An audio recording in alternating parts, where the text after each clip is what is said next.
Alright guys, it has been a big few days in terms of transfer rumours, and we are back today to discuss all of the latest ongoings in the Championship. As always, want to hear from you guys in the comments down below. Plenty to discuss today though, without any further ado, let's jump in. So we saw Swansea completing that deal for Blackpool forward Jerry Yates. I think this is a quite good deal all around really. We also saw Kyle Joseph going in the opposite direction. He signed on a permanent basis with Blackpool, and in the end I think the fee being around 2.5 million. Also important to note that someone did point out in the comments last time, Rotherham having a 20% sell-on clause with the Yates fee, so they'll receive quite a chunk of change from this transaction as well. But overall I think that Swansea are getting a good forward. The numbers Yates put up in the Championship for a struggling Blackpool side last season especially, someone who can play in a number of roles across that forward line. I think he'll be a good addition to Michael Duff's side. Southampton have splashed out on Manchester City youngster Shea Charles in a deal worth up to £15 million. This really does hammer home the sort of disparity of wealth that's going to be in the Championship next season, with the teams coming down from the Premier League and a lot of the other sides competing to get in the top six. But we've seen Southampton go after Man City's youth products quite often, especially last summer. I think Southampton signed 4 players from Manchester City, so they have gone down this avenue in the past. And from a playing perspective, going from Man City's academy straight into a Russell Martin system, there are a lot of similarities there. You know, he's going to see plenty of the ball playing in midfield under a Russ Martin side, and I'm looking forward to seeing what he can do. Whether or not he is immediately ready to be thrown in at the deep end and he's immediately to make that transition to Championship football, we'll have to wait and see. But highly rated in the City Youth Academy, and like we saw with a lot of Southampton's deals in the last window, another investment for the future. We saw Ipswich completing a deal for striker George Hurst. He did spend last season out on loan at Portman Road, scored 7 goals across all competitions and did score some important goals for Ipswich. And Hurst at Championship level probably does have a point to prove. His last couple of loan spells to the Championship didn't quite go to plan, either at Rotherham or at Blackburn, and so in this Ipswich squad coming up to the Championship, he, like a lot of those Ipswich players, will have a point to prove this season. In the end, I believe the deal worth around about 1.5 million, so yeah, certainly Ipswich showing they've got those financial muscles to flex. We also saw Victor Gyökeres completing his move over to Sporting. This one had been a long time coming, but it has now gone through. In the end, a deal worth up and around £20 million, and with 1 year left in his contract, I think that Coventry have played this one very well. There were talks earlier in the window that Coventry might be forced to cave in for a bit of a lower offer, but they played the market very well, and I think that's exactly how you want your sort of club to be run. We saw Blackburn fallen into the trap of keeping Brereton Diaz beyond that 12-month mark and obviously lost him for free in the end. Coventry didn't fall into that trap, and now it's all going to be a case of, you know, how they go about using that money, which departments they go ahead and invest it into, and what the future now holds for Gus Hamer as well, as I'm sure there'll be plenty of speculation surrounding him now Gyökeres is out the door. We also saw Leeds United forward Rodrigo complete his move over to Qatari side Al Rayyan. We spoke about this one in last time's video. We expected the move at some point for Rodrigo to go through. Don't think any Leeds fan really expected him to stick around for the Championship, and I'm sure he'll have signed a highly lucrative contract to go there. But those are some of the done deals which have gone through in the past 48 hours or so. Now, without any further ado, let's hop into the rumours. I feel like we're going to be talking about the future of Alex Scott quite a bit over the next few weeks, and Bristol City have turned down Bournemouth's recent offer for their midfield gem, believed to be an offer of around 15 million plus add-ons. We all know that Bristol City rate Scott at the 25 million mark, and as things stand they aren't willing to budge on that price tag. We'll have to wait and see if Bournemouth do come in with another offer or two, because there are plenty of other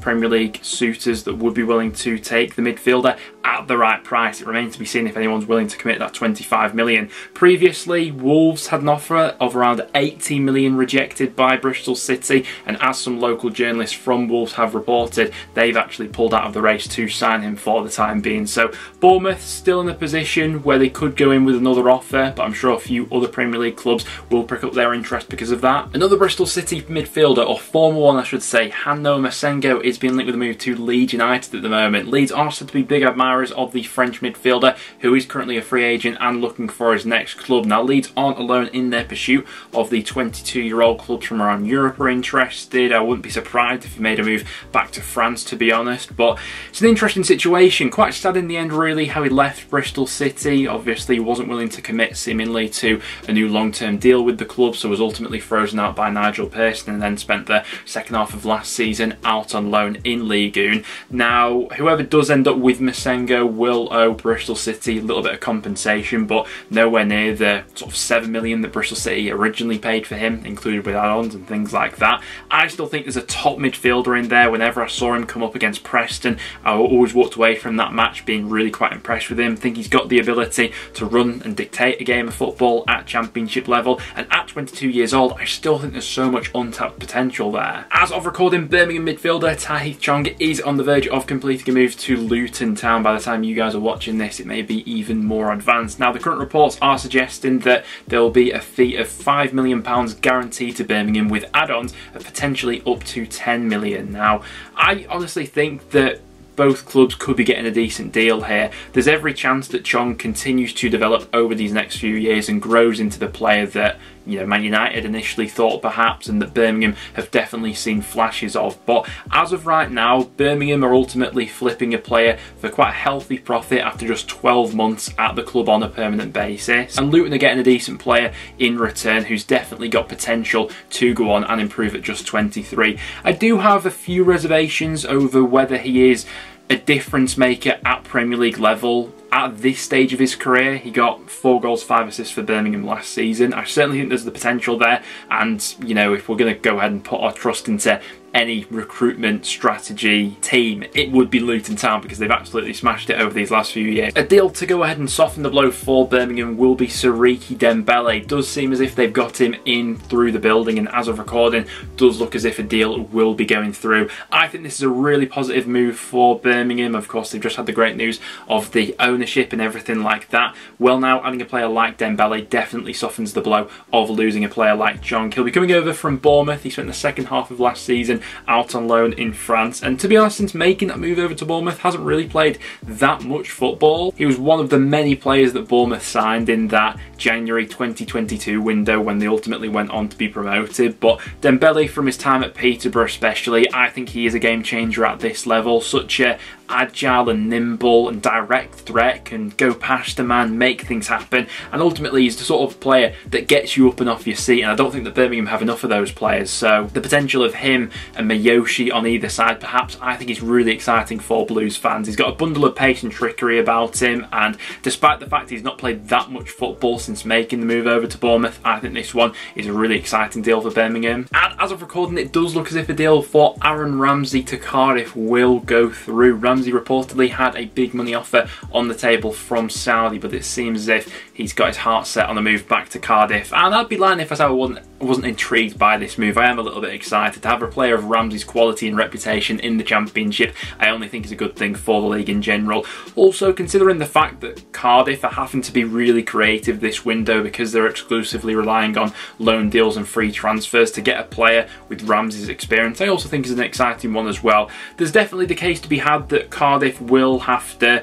monitor and carefully watch Ramsey's minutes. I don't think we're going to be seeing him, you know, starting 4 to 6 championship matches or anything close to that next season, but given what they had in that position last season, it's an obvious upgrade, isn't it? Very much looking forward to seeing how he gets on in the Championship. Ipswich continuing to be linked with a move for Craig Cathcart. We've had this rumour for a while, but they're continuing to be linked with the 34-year-old who is available on a free transfer this summer upon his contract running out at Watford. 34 years old, definitely still a dependable defender at this level. Last season for Watford, started in 26 matches, made 2 substitute appearances, and would add a little bit more Championship experience to that Ipswich back line. Jez Raksaki is being linked with a move to both Ipswich and Cardiff. Both teams very keen on a loan deal for the creative midfielder who would be coming on a loan move from Crystal Palace. Spent last season out on loan with Charlton in League One and was one of the outstanding players in League One. Got 15 goals, 8 assists, and looks like such an entertaining player that I'd absolutely love to see over a full season in the Championship. Now, as of recording, it does seem as if Crystal Palace are holding back on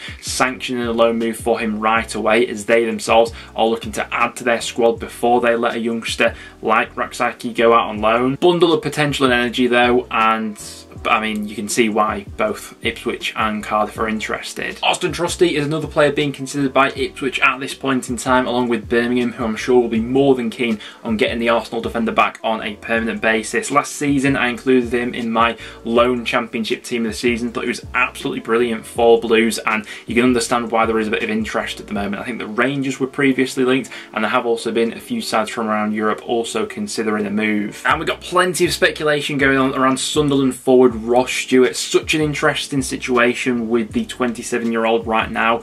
Of the minutes he played in the Championship last season, he was absolutely prolific. In just 11 starts, scored 10 goals and got 3 assists. Unbelievable numbers in terms of a goal return, and you know, in terms of ability, I don't think there's any doubts that Stewart is good enough for this level. But coming off the back of 2 big injuries last season, the latest of which has kept him out since January, what state does he recover in? Do Sunderland go ahead and cash in on him now with just 1 year left on his deal? As of recording, doesn't seem as if Sunderland are any closer to striking a new deal with Stewart, who very much seems to hold a lot of the power in this situation. You know, if he does pen a new deal with Sunderland, he can go ahead and commit his future there, but he may be wanting to explore options elsewhere. A few clubs are said to be interested in the Scottish forward, Luton Town and Stoke City. Could we see Alex Neil swooping in for one of his former players? I guess this one with Stewart's all about risk versus reward really. His injury record going off last season does make for a little bit worrying reading and what sort of player he'll come back as,